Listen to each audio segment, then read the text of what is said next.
നമസ്കാരം. പുതിയ വീഡിയോയിലേക്ക് എല്ലാവർക്കും സ്വാഗതം. ഇന്ന് നമ്മൾ പറയാൻ പോണത് അനുമോൾ ആ ഫുഡിൻ്റെ പ്രശ്നം ഉണ്ടാക്കിയതിന് ശേഷം എന്താണെന്ന് വെച്ചിട്ടുണ്ടെങ്കിൽ കുറച്ച് പയർ കൂടുതൽ തിന്നണമെന്ന് നമ്മുടെ സാബുമാന് വലിയ ആഗ്രഹം. അതിൽ പ്രോട്ടീൻ ഉണ്ട്, പ്രോട്ടീൻ പൗഡർ ശരിക്കും കിട്ടുന്നില്ല. അപ്പോൾ കുറച്ച് പയർ കൂടുതൽ വേണം. അപ്പോൾ പറഞ്ഞു പയർ തരില്ല, ചോറ് നീ വേണമെങ്കിൽ എത്ര വേണമെങ്കിലും എടുത്ത് നക്കി തിന്നോ, പയർ തരില്ല എന്ന് പറഞ്ഞുള്ള ഒരു വിഷയത്തിൽ ഭക്ഷണം വയ്ക്കുക മാത്രമല്ല അത് വിളമ്പണതും വീട്ടമ്മയായ എൻ്റെ മാത്രം ചുമതലയാണെന്ന് പറഞ്ഞപ്പോൾ അത് അവിടെയുള്ള സ്ത്രീജനങ്ങൾക്ക് പിടിച്ചില്ല. അവർ തമ്മിൽ ഭയങ്കര വഴക്കുണ്ടായി. പിന്നെ ഒറ്റപ്പെടണ സ്ട്രാറ്റജിയായി, എല്ലാവരുമായിട്ട് വഴക്കായി. ഇപ്പം അനുമോൾ ഓരോ സ്ഥലങ്ങളിൽ ചെന്ന് വെറുതെ ഇരിക്കുക, കരഞ്ഞിരിക്കുക. അപ്പോൾ എന്താണത്? ഇത് ബിഗ് ബോസ് അവസാനത്തിലേക്ക് കടക്കുമ്പോൾ അവിടെ ഒറ്റപ്പെടുത്തി എല്ലാ മത്സരാർത്ഥികളും അനുമോൾ ഒറ്റപ്പെടുത്തി. നമ്മുടെ ജനങ്ങൾ നെഞ്ചിലേറ്റി ബിഗ് ബോസിലേക്ക് ഇറക്കി വിട്ട ആ മത്സരാർത്ഥി അവിടെ കരഞ്ഞിരിക്കുന്നു, സങ്കടപ്പെട്ടിരിക്കുന്നു.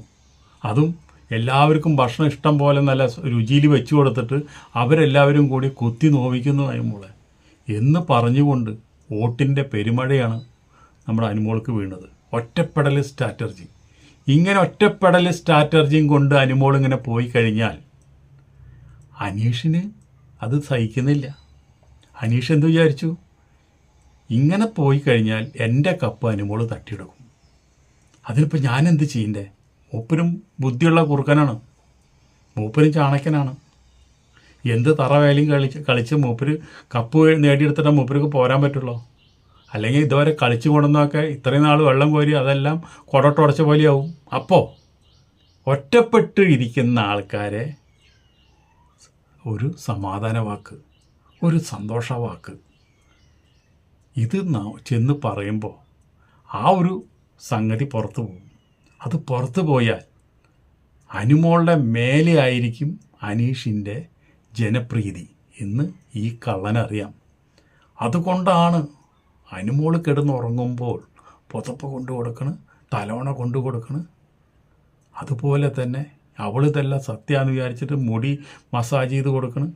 അതുപോലെ തന്നെ അനുമോൾ ഭക്ഷണം കഴിച്ചില്ലെങ്കിൽ അത് അപ്പം തന്നെ ചെന്നിട്ട് ഇപ്പം നല്ല കണ്ടല്ലോ, അനുമോളെ ഭക്ഷണം കഴിക്ക്, നീ 2 ചപ്പാത്തികളും തിന്ന്, എൻ്റെ മോളെ നീ ഭക്ഷണം കഴിക്കാണ്ട് ഇരിക്കരുത്, നമുക്ക് എനർജി ഉണ്ടെങ്കിലല്ലേ നമുക്ക് ഇനി വീണ്ടും ഗെയിം കളിക്കാൻ പറ്റുള്ളൂ, നീ ഇങ്ങനെ ഇരുന്ന് ഭക്ഷണം കഴിച്ചില്ലെങ്കിൽ നിനക്ക് വല്ല അസുഖം വരും.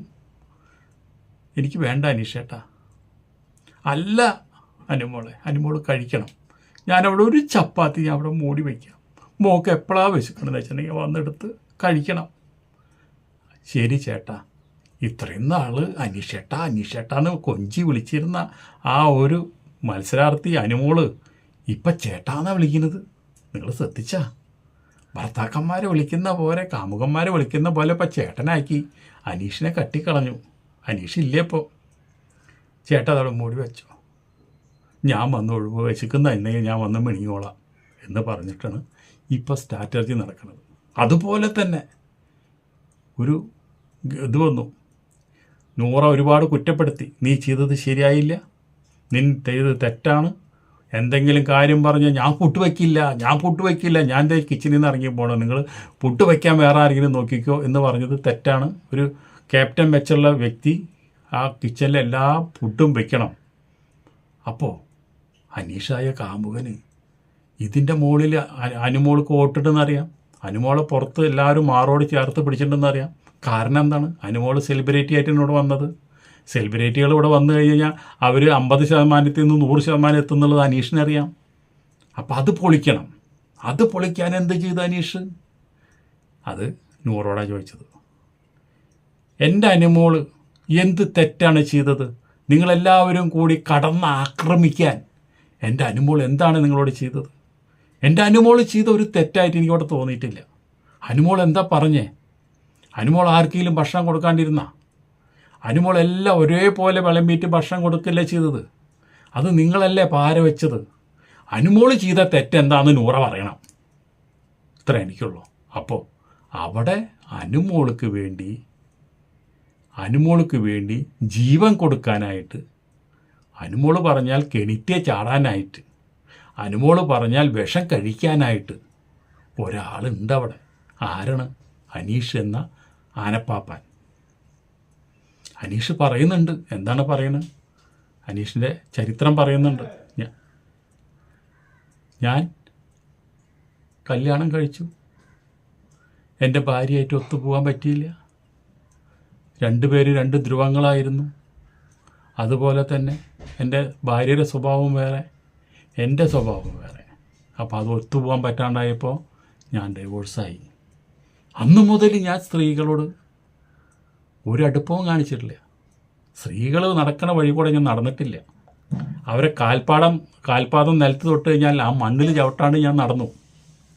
സ്ത്രീകളോട് വെറുപ്പായിരുന്നു. സ്ത്രീകളെല്ലാം ഇതേപോലെ നാണയത്തിൻ്റെ ദോഷവശങ്ങൾ മാത്രമേ ഞാൻ സ്ത്രീകളിൽ കണ്ടു. ബിഗ് ബോസിൽ വന്നപ്പോൾ ഞാൻ അതെന്നെ ആവർത്തിച്ചു. എനിക്കിവിടെയുള്ള സ്ത്രീകളെ ഒരുപാട് ഇഷ്ടമില്ല. എല്ലാവരും കയ്യകലെ, ആണുങ്ങൾ ഒരു കയ്യകല നിർത്തുമ്പോൾ പെണ്ണുങ്ങളെ ഞാൻ രണ്ട് കയ്യകല നിർത്തും. അവർ കൊണ്ട് എനിക്ക് ദോഷങ്ങൾ വരും. അവരെ എനിക്ക് ഇഷ്ടമില്ല. എൻ്റെ ജീവിതത്തിൽ ഒരു സ്ത്രീയായിട്ട് ഞാൻ കല്യാണം കഴിച്ചു. ആ സ്ത്രീ എന്നെ വേണ്ടെന്ന് വെച്ച് പോയി. അപ്പോൾ അകലം പാലിച്ചു. അങ്ങനെ അവിടെ നിന്ന് കുറച്ച് കഴിഞ്ഞപ്പോൾ എനിക്ക് മനസ്സിലായി, സ്ത്രീകളിലും നല്ല സ്ത്രീകളുണ്ട്. അതാരാണ്? നമ്മളെല്ലാവരും നെഞ്ചിലേറ്റി വിട്ട അനുമോളുടെ സ്വഭാവം കണ്ടപ്പോൾ, അനുമോളുടെ കളികൾ കണ്ടപ്പോൾ, അനുമോളുടെ ഗെയിം കണ്ടപ്പോൾ, ആ നിർമ്മലമായുള്ള ചിരി കണ്ടപ്പോൾ, ആ സങ്കടപ്പെട്ടുള്ള കരച്ചിൽ കണ്ടപ്പോൾ സ്ത്രീകൾ നല്ലവരുണ്ട് എന്ന് എനിക്ക് മനസ്സിലായി. പിന്നെ എൻ്റെ ബെഡിൻ്റെ അടുത്താണ് അനുമോൾ കിടക്കുന്നത്. ഞാൻ ആദ്യമൊക്കെ അനുമോളുടെ ബെഡിലിൻ്റെ അടുക്ക് നോക്കാണ്ടിരിക്കാനും ഞാൻ തിരിഞ്ഞു കിടന്നുറങ്ങുമായിരുന്നു. പക്ഷേ പിന്നെ എൻ്റെ മനസ്സ് അനുമോളുടെ ക്യാരക്ടർ കണ്ട്, അനുമോളുടെ വ്യക്തിത്വം കണ്ട്, അനുമോളുടെ ഗെയിം കണ്ട്, അനുമോളുടെ സ്വഭാവം കണ്ട്, അനുമോളുടെ ഹൃദയം കണ്ട് ഞാനങ്ങോട്ട് അലിഞ്ഞ് ഐസ് ഫ്രൂട്ട് പോലെ പോയി. പിന്നെ എനിക്ക് അനുമോളുടെ അടുത്തേക്ക് തിരിഞ്ഞു കിടന്നാലേ ഉറക്കം വരുള്ളൂ. ഒരു ദിവസം എന്തെങ്കിലും ഒരു സഹായം അനുമോൾക്ക് ചെയ്താലേ എനിക്ക് സമാധാനമുള്ളൂ. എന്താ എൻ്റെ മനസ്സിങ്ങനെയായത്? ഇതന്നെയാണോ ഞാൻ എൻ്റെ മനസ്സിൽ ഡെവലപ്പ് ചെയ്ത് കൊണ്ടുവന്ന സ്ത്രീകൾ തെറ്റ് ചെയ്യുന്നു എന്ന് വിചാരിച്ച ഞാൻ ഈ അനുമോളെ കണ്ടോട് കൂടിയിട്ട് ഞാൻ ആകർഷനായി, ഞാൻ സ്നേഹപരവശനായി. ഇങ്ങനെയും സ്ത്രീകൾ ജീവിച്ചിരിപ്പുണ്ടോ? എനിക്ക് അനുമോൾ ഒരു മാലാഹിയാണ്, ഒരു ദേവതയാണ്. ഞാൻ ആ കാക്കിൽ പോയിട്ട് ഞാൻ തൊഴുന്നു. ഇത് സ്ട്രാറ്റജിയാണോ? വോട്ടിങ്ങിനുള്ള മിഷ്യനാണോ? അത് നമ്മളെ വഴിതെറ്റിക്കാനുള്ള പണിയാണോ? ഇത് പ്രേമമാണോ? അത് ഉഡായിപ്പാണോ? അത് തട്ടിപ്പാണോ? ഇവൻ ലോക കള്ളനാണോ? അത് അനുമോള് കള്ളിയാണോ? എന്നൊക്കെ പ്രേക്ഷകർ ഒരുപാട് ചിന്തിച്ച് തല പുകയ്ക്കണ്ട. ഇവരൊക്കെ ഈ ബിഗ് ബോസിൻ്റെ ഉള്ളിൽ വന്നിട്ട് ഇവർ രണ്ടുപേരും കളിക്കുന്നത് പക്കാ നാടകം, തട്ടിപ്പ്, മത്തങ്ങ തേങ്ങ. നമ്മുടെ പ്രേക്ഷകരെ പറ്റിക്കാനുള്ള രണ്ട് തരികട്ടകളുടെ തട്ടിപ്പാണത്. നിങ്ങളിതിൽ പെടരുത്. ഈ രണ്ട് കൂതറകൾക്കും ഒരൊറ്റ വോട്ടും കൊടുക്കരുത്. അടുത്ത വീഡിയോയിൽ കാണാം. അതുവരെ നിങ്ങൾക്ക് എല്ലാവർക്കും നന്ദി, നമസ്കാരം.